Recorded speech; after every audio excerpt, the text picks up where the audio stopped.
Support pédagogique et inégalité scolaire sous la direction de Stéphane Bonnery étudie les évolutions des exigences demandées aux élèves dans les supports pédagogiques scolaires. Que ce soit les manuels scolaires de l'école primaire et du collège, les albums de littérature de jeunesse, les fiches de l'école maternelle, toutes les évolutions convergent vers un même constat. Les exigences dont les supports pédagogiques sont porteurs s'avèrent plus complexes dans le sens où elles sont plus stimulantes et plus difficiles.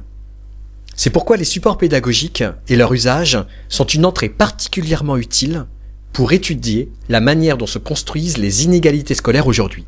Les recherches de ce livre sur les supports pédagogiques montrent qu'une élévation des exigences a eu bel et bien lieu depuis plusieurs décennies en termes d'activité cognitive chez les élèves. Reprenons chacun des supports étudiés les uns après les autres. Regardons de plus près l'évolution des manuels scolaires ces 50 dernières années. La première grande remarque, et sans doute la plus marquante, tient sans doute au fait que nous sommes passés dans les manuels scolaires d'un savoir explicite, exposé, à des activités considérées comme le moyen de les construire. Dans les années 60, le savoir était délivré clé en main, c'est-à-dire déjà institué comme objet d'étude. Ce qui est attendu alors des élèves est leur capacité à mémoriser et restituer, ou à reproduire des exercices types. La conception d'apprentissage sous-jacente à ces manuels est qu'apprendre venait en mémorisant les textes et les explications délivrées. Le savoir doit être immédiatement accessible, la présentation est linéaire. Par ailleurs, il est intéressant de caractériser le type de savoir mobilisé dans ces manuels. Ils sont moins conceptuels parce qu'ils sont issus davantage de pratiques sociales de référence.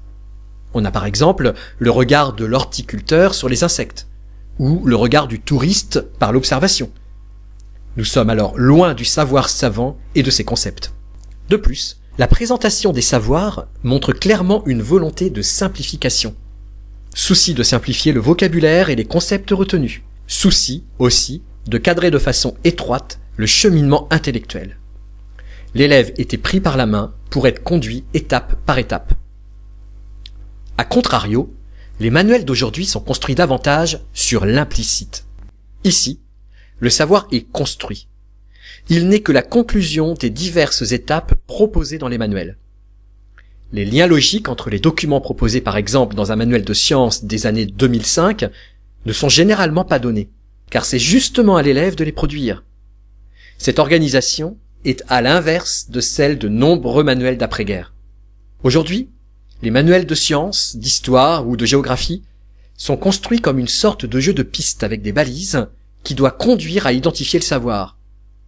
Nous sommes proches d'une construction en hypertexte propre au multimédia. Le savoir n'est donc plus donné clé en main, c'est à l'élève de le découvrir, ou plutôt de le construire. La formulation du savoir semble ici être considérée comme un aboutissement mécanique du cheminement intellectuel à opérer, alors qu'elle suppose, dans le même temps, des dispositions langagières et cognitives qui ne sont pas fournies par le manuel. Le problème n'est donc pas que l'on sollicite la réflexion, bien au contraire.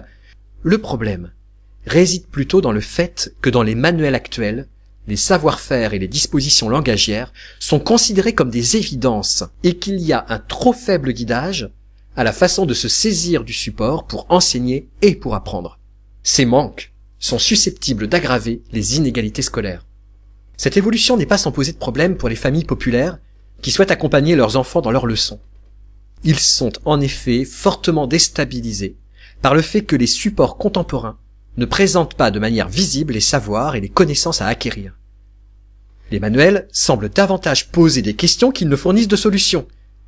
Ils ont alors le sentiment qu'un grand désordre disciplinaire règne aujourd'hui à l'école. Les familles se reportent alors sur des manuels parascolaires, souvent rétrogrades ou réactionnaires. Un autre support a été étudié: les fiches en maternelle. Là encore, on observe une évolution significative de ce qui est demandé aux élèves d'aujourd'hui par rapport aux élèves d'il y a une cinquantaine d'années. Il est frappant de voir à quel point la structure générale des fiches est de plus en plus complexe. Multiplication d'éléments graphiques, couleurs, taille, orientation, présence récurrente de tableaux, quelquefois à double entrée, présence d'éléments toujours moins figuratifs. Ces évolutions nécessitent toujours plus de dispositions réflexives et de savoir-faire toujours plus nombreux chez l'élève. Un tel niveau d'exigence est-il compatible avec les capacités d'enfants si jeunes?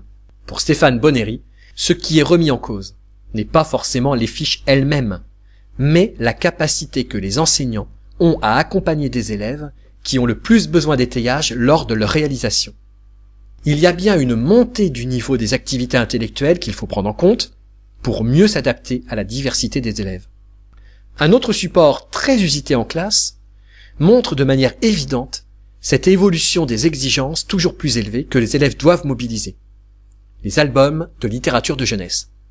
Eux aussi ont subi de nombreuses transformations dans le temps, allant dans le même sens que les supports précédemment étudiés.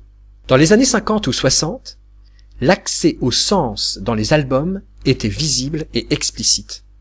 Par exemple, les illustrations proposées étaient systématiquement en corrélation avec l'histoire racontée. Elles n'apportaient généralement pas d'informations supplémentaires, et la relation texte-image était univoque. Beaucoup des albums étudiés avaient un souci de simplification avec des rebondissements clairement explicites qui conduisaient à une conclusion sans ambiguïté. Mais les albums de ces 2 dernières décennies montrent des caractéristiques nouvelles. Ainsi, de plus en plus d'albums proposent au lecteur d'effectuer de nombreux allers-retours entre le texte et l'image. L'image vient compléter le texte, le nuancer, voire dire tout autre chose. Les clés de lecture ne sont pas tout de suite données. Elles sont implicites et demandent aux jeunes lecteurs beaucoup plus de compétences que dans les albums des années 50 ou 60. Même les conclusions des histoires ou les morales sont ouvertes à discussion. Le lecteur supposé de ces albums est un lecteur actif, qui enquête et prend plaisir à résoudre des énigmes. On a alors incontestablement une élévation du niveau du code culturel. C'est pourquoi les lectures de ces albums en classe demandent un plus grand cadrage qu'auparavant, un accompagnement plus soutenu qui dépasse la simple oralisation d'un texte. Si le travail sur les compétences de lecteur-acteur n'est pas travaillé explicitement, les inégalités scolaires se renforceront.